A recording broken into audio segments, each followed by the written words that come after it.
Es un gran gusto saludar a los hermanos de Verbo Sur y a usted que se nos une a escuchar la palabra de Dios, pues yo le doy la bienvenida. Mi nombre es Arnoldo Obando, miembro del Consejo de la Iglesia Verbo Sur aquí en Guatemala.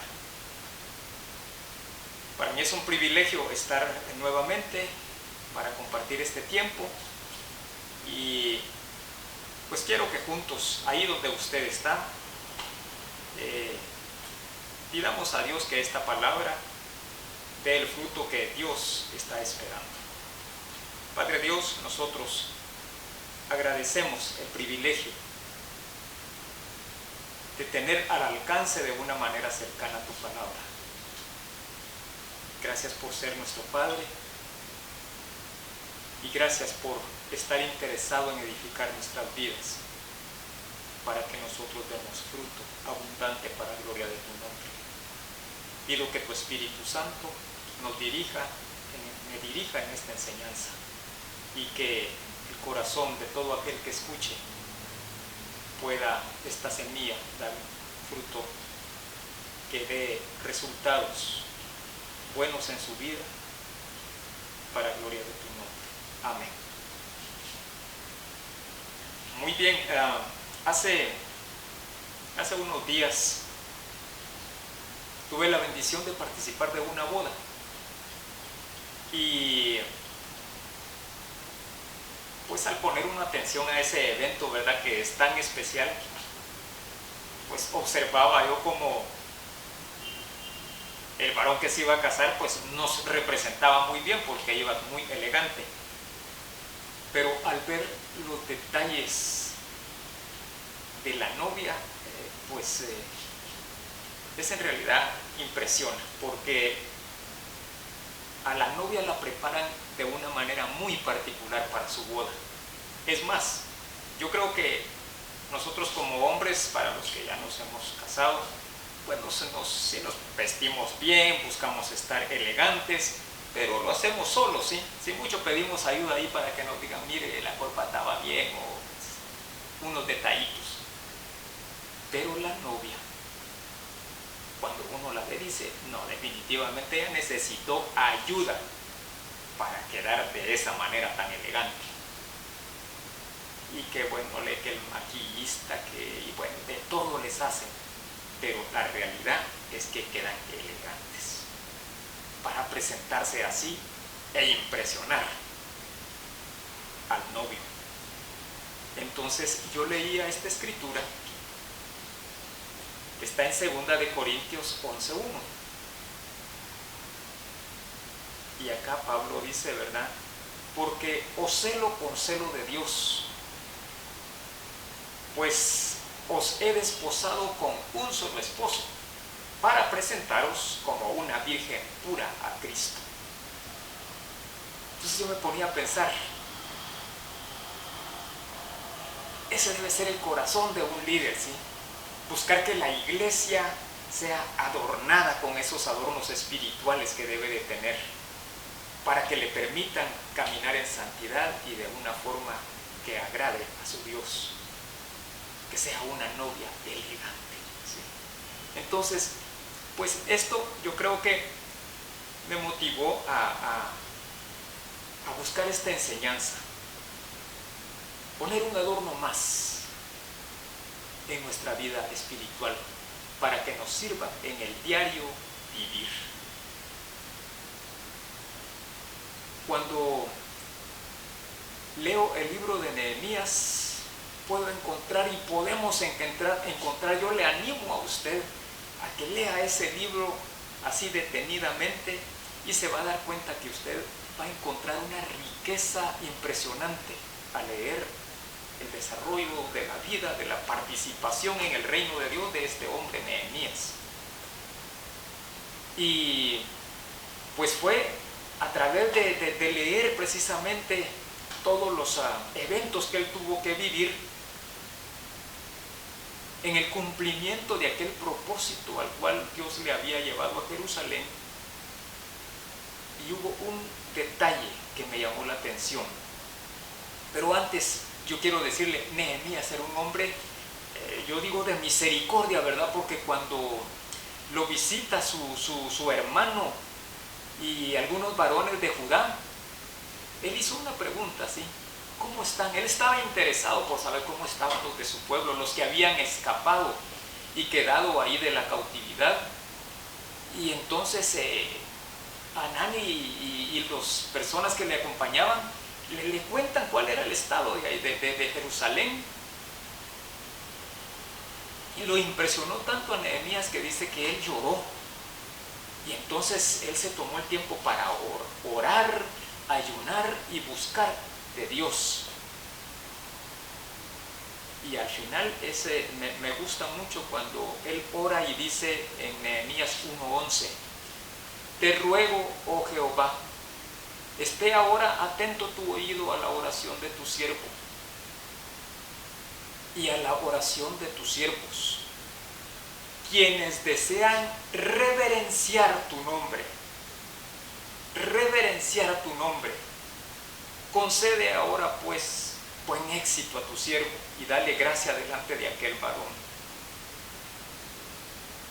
En el corazón de Nehemías estaba poner en alto el nombre de Dios, porque la palabra que utilizaron los que le visitaban, le dijeron: pues ahí está la gente en gran afrenta, ¿sí?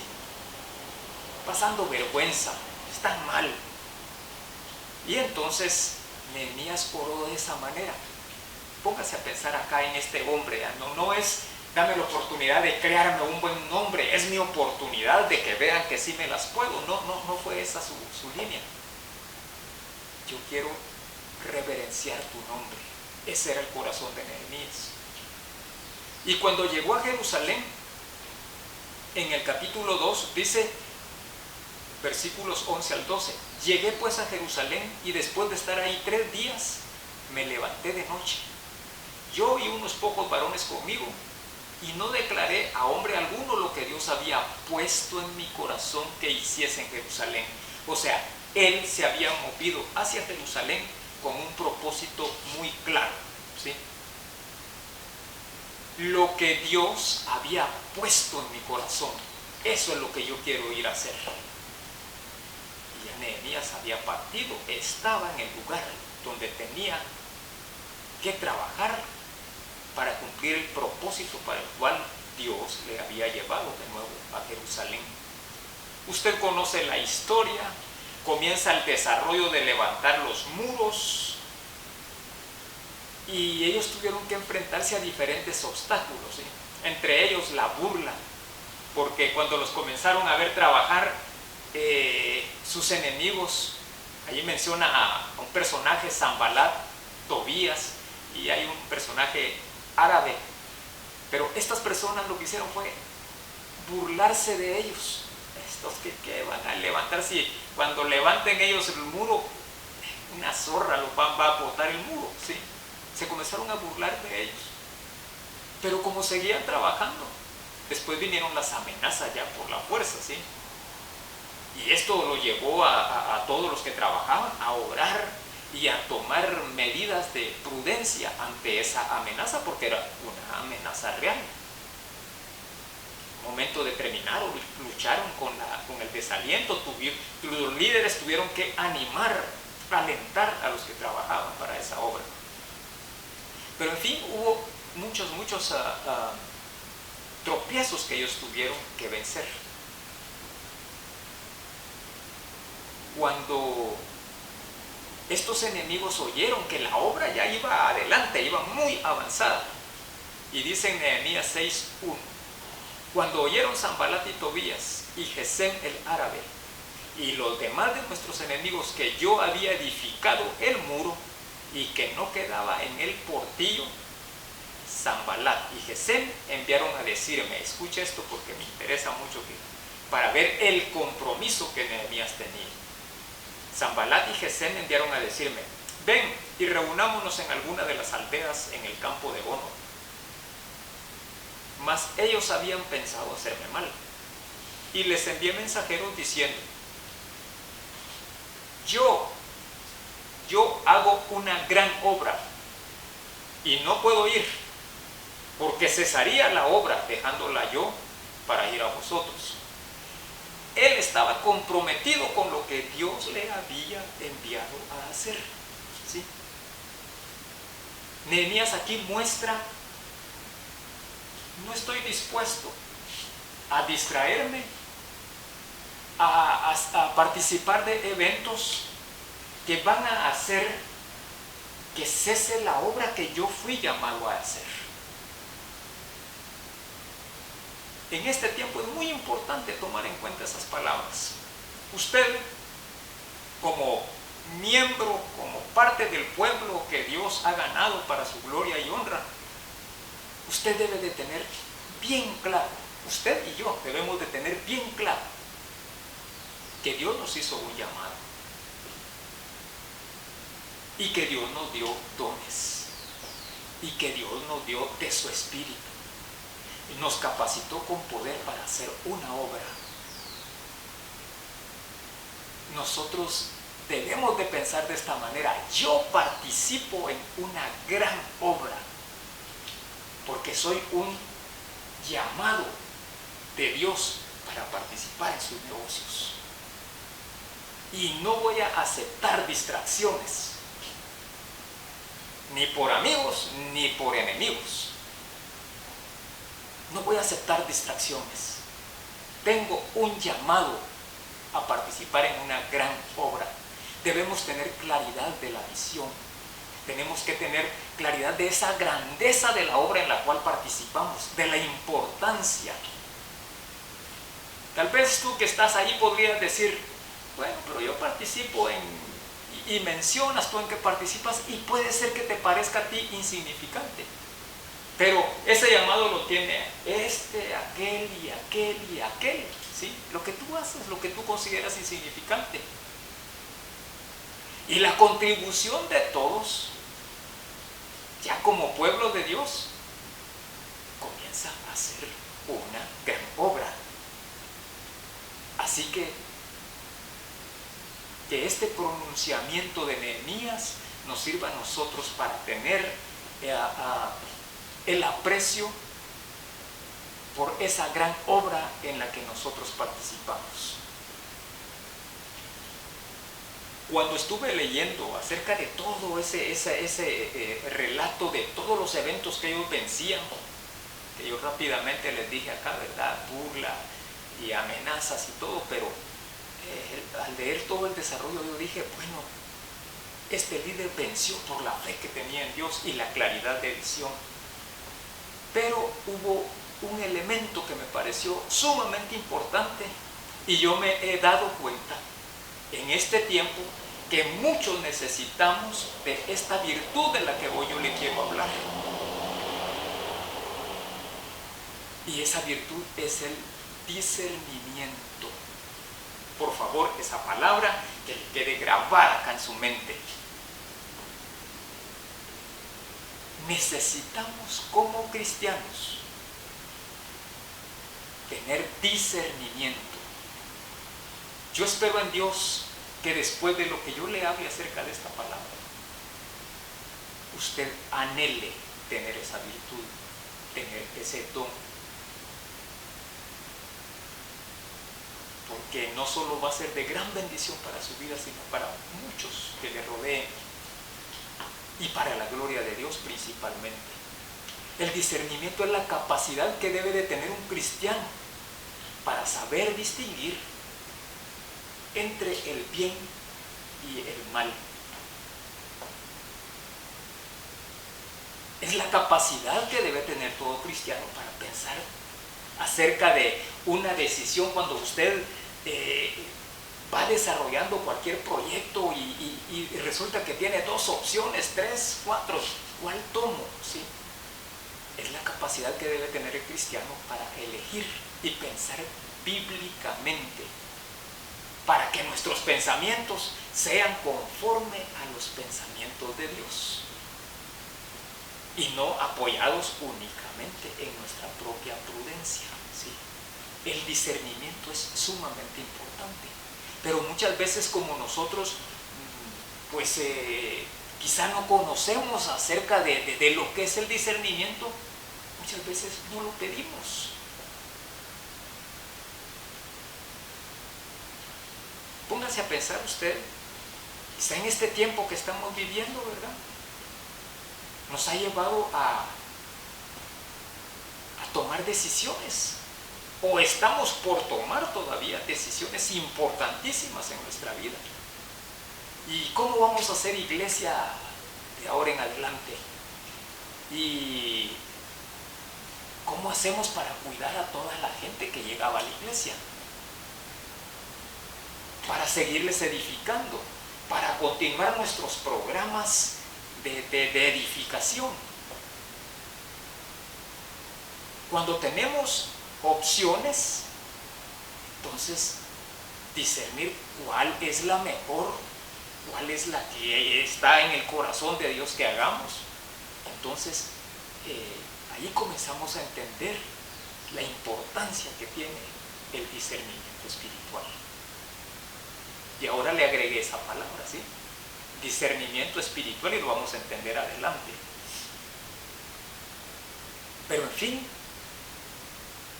es la capacidad que nos da el Espíritu para poder distinguir entre esta opción o esta. ¿Le creo a esta persona que me está endulzando el oído? ¿Será cierto lo que me dice o no? Lo que me están ofreciendo es, ¿no será que me va a comprometer adelante? ¿O tomo este trabajo? ¿No lo tomo? ¿Se ve buena la opción? Pero, en fin, habrá muchas razones por las que usted y yo necesitamos ese discernimiento. Si estamos comprometidos con la obra de Dios, nosotros necesitamos caminar en la voluntad de Dios.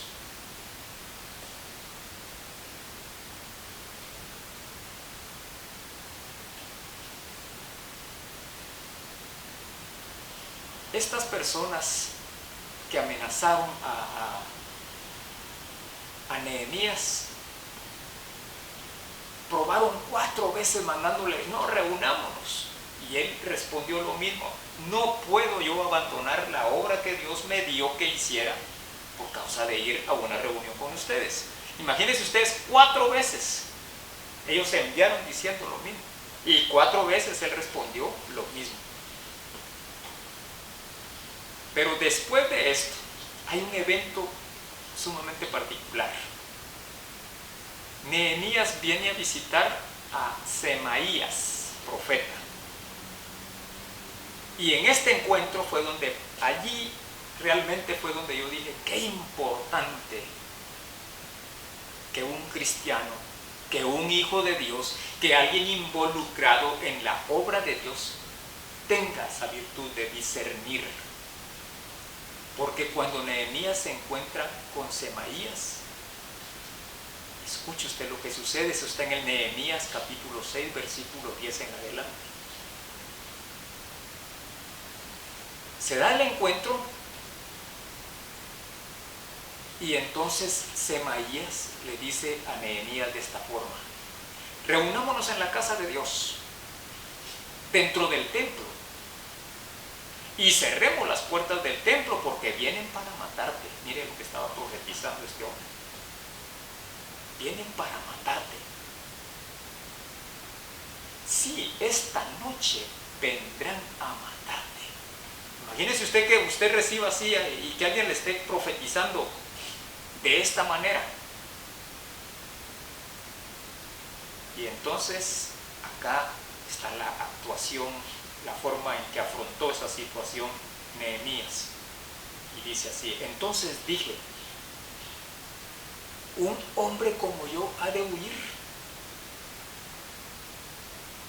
¿Y quién que fuera como yo entrará en el templo para salvar la vida? Entrar en el templo, ¿sí?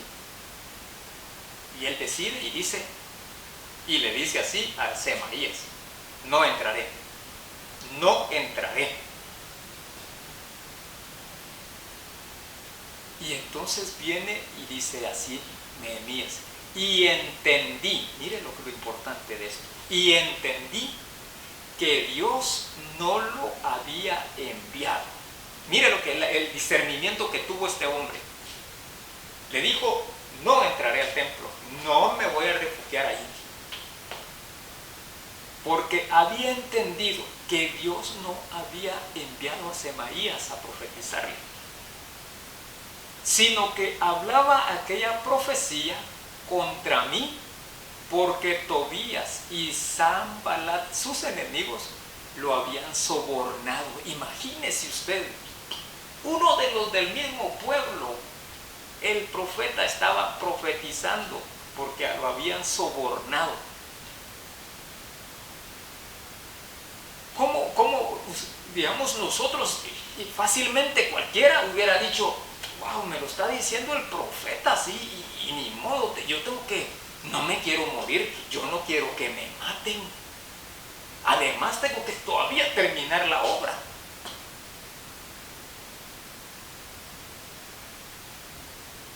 Alguien en su propia prudencia, yo creo que hubiera tomado así rápido la opción que estaba proponiendo Semaías. Pero aquí dice, y entendí que Dios no lo había enviado. ¡Hala! ¡Qué bendición tener ese discernimiento! No lo había enviado Dios, sino que había sido sobornado. Y entonces, eso cambia el panorama. Todavía agrega esto Nehemías. Porque Semaías fue sobornado para hacerme temer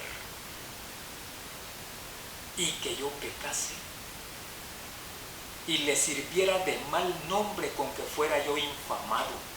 Mire qué plan más injusto, más malévolo el que había preparado Semaías.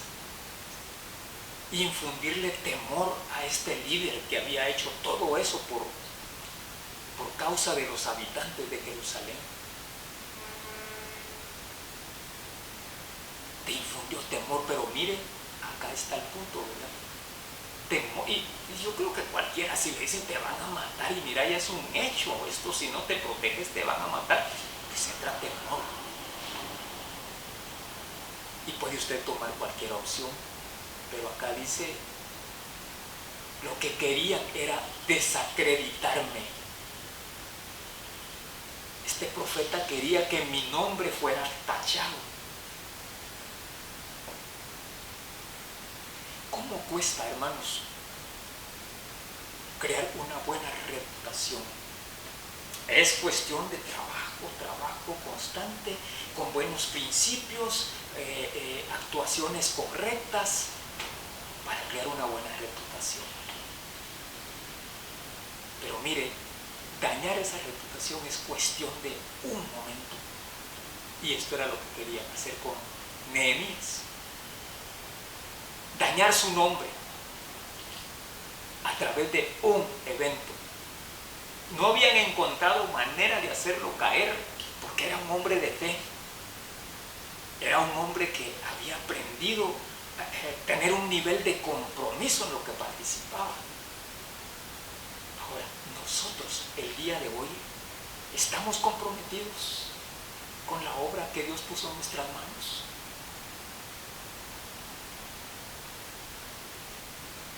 Si queremos seguir participando de esa obra,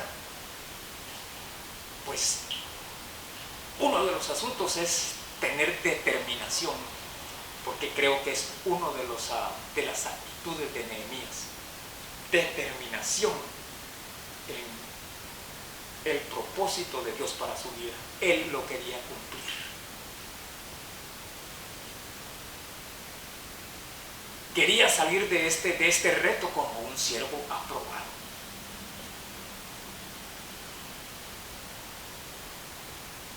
Pero no solo había sido necesaria la fe y la determinación. El discernimiento también era importante para poder seguir adelante en la obra que Dios le había encomendado.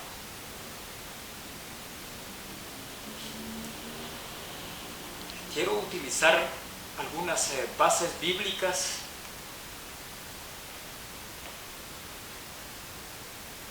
para reforzar la importancia del discernimiento.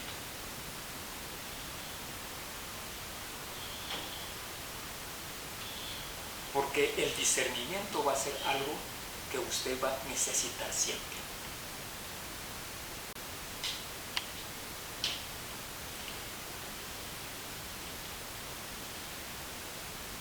Isaías 5:20 dice de esta manera: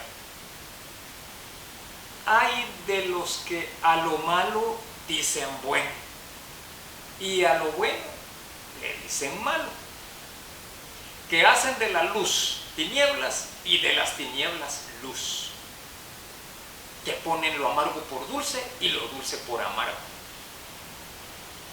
Es de hacer notar la palabra con que principia este versículo, ¿verdad? Es ay, pero es un ay no de haber, sino ay de exclamación, así de dolor, ¿sí? Ay de aquellos que no tienen discernimiento y que entonces a lo bueno le llaman malo. Quizá alguien proponiéndote algo con todo su corazón y lo miras, no, es que en este tiempo nadie regala ni te da una oportunidad si no hay interés, y quizá te están ofreciendo algo que es bueno y tú lo miras malo, ¿sí? Porque en la sociedad en la que vivimos, lastimosamente, se practica mucho de esa manera, ¿sí? Si alguien te da es porque algo está persiguiendo, un beneficio quiere obtener, y entonces todas esos sellos que el mundo nos va poniendo con su actuar, pues vienen y se convierten en nuestra manera de pensar. Por eso es que la instrucción bíblica, ¿verdad? No te conformes a este mundo, sino transforma tu manera de pensar para que conozcas cuál es la buena voluntad de Dios, agradable y perfecta. Hay de aquellos que a lo malo le dicen bueno y a lo bueno malo. Muchas veces hay tal confusión, y mire, cuando está uno en estado de apremio, cuando la necesidad te está haciendo presión, cuando el temor está inundando tu corazón y tu mente, sí, muchas veces hacemos de la luz tinieblas y de las tinieblas luz. Y a lo amargo le llamamos dulce y a lo dulce le llamamos amargo. Nuestra naturaleza puede ir por ahí, tan así de perdidos. Y entonces aquí es donde nosotros decimos, como hijos de Dios, si tenemos acceso al reino espiritual, a ese discernimiento espiritual, ¿por qué no anhelarlo primero en nuestro corazón y por qué no dar los pasos para que esta virtud esté en nuestras vidas?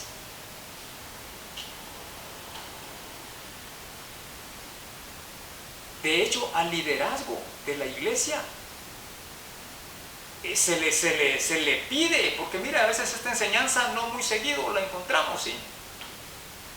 Siendo tan importante porque sin discernimiento nosotros bien podemos cambiar nuestro rumbo, vamos en un rumbo correcto y de repente no hallamos para dónde.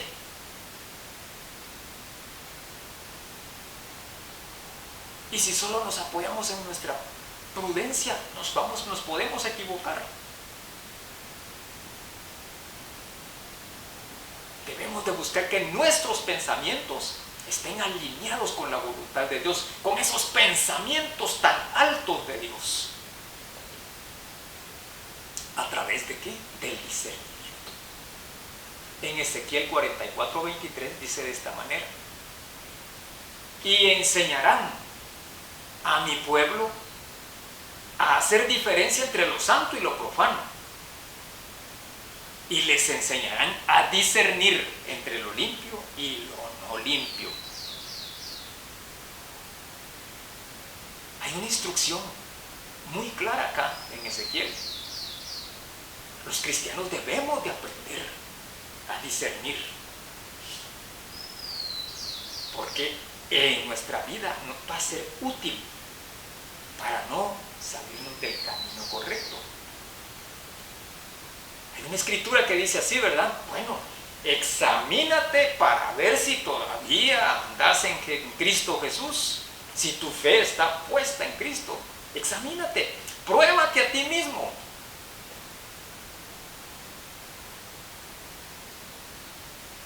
Es sumamente importante esta parte.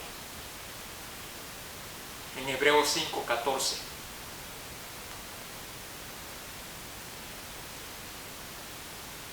En Hebreos 5:14 dice de esta manera: pero el alimento sólido es para los que han alcanzado madurez, para los que por el uso tienen los sentidos ejercitados en el discernimiento del bien y el mal. Aquí en Hebreos 5:14, en los versículos anteriores, hay una seria llamada de atención que el escritor hace, ¿verdad? Porque está diciendo, si ustedes debiendo de ser ya maestros, si yo vengo y tengo que enseñarles los principios nuevamente como a niños, ¿sí? Porque el alimento sólido no se los puedo dar. Eso está como cuando usted toma un bebé, ¿verdad? Imagínense que a usted le dan por un momento un bebé que la mamá le tenía dando pecho o pacha, y usted viene y le da un pedazo de carne. Pues no es. El bebé no puede tomar alimento sólido. Con esto, ¿qué nos está diciendo la palabra de Dios? Tienes que ir hacia la madurez. Instruíte en la palabra de Dios. Practica esa palabra. Ejercítate en la palabra. Porque así tus sentidos van a ser ejercitados en el discernimiento. Y cuando dice sentidos acá, pues está hablando de sentidos espirituales, porque mire, así como tenemos físicamente nuestro sentido del oído, sentido de la vista y del gusto, pues así también la palabra de Dios hace referencia a sentidos espirituales. El que tenga oídos, que oiga, dice. Pues si todos tenían oídos, ¿sí? Pero se refería a oídos espirituales. El que tenga oído, que oiga.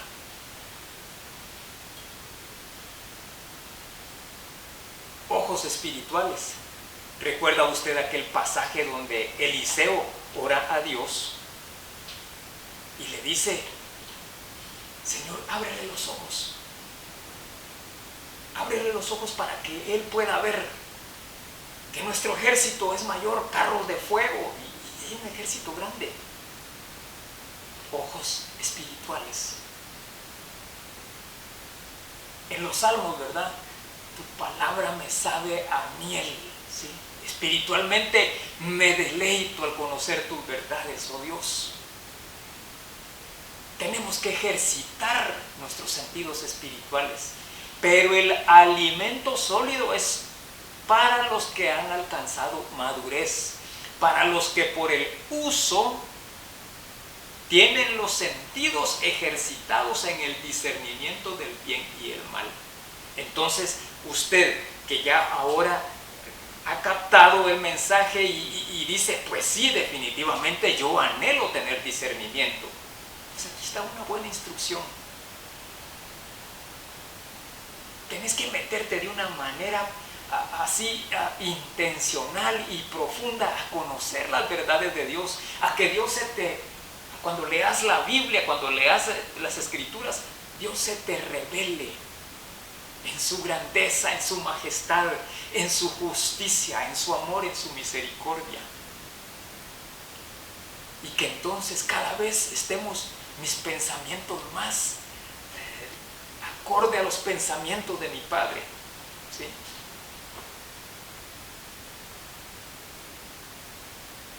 Hay un paso que es necesario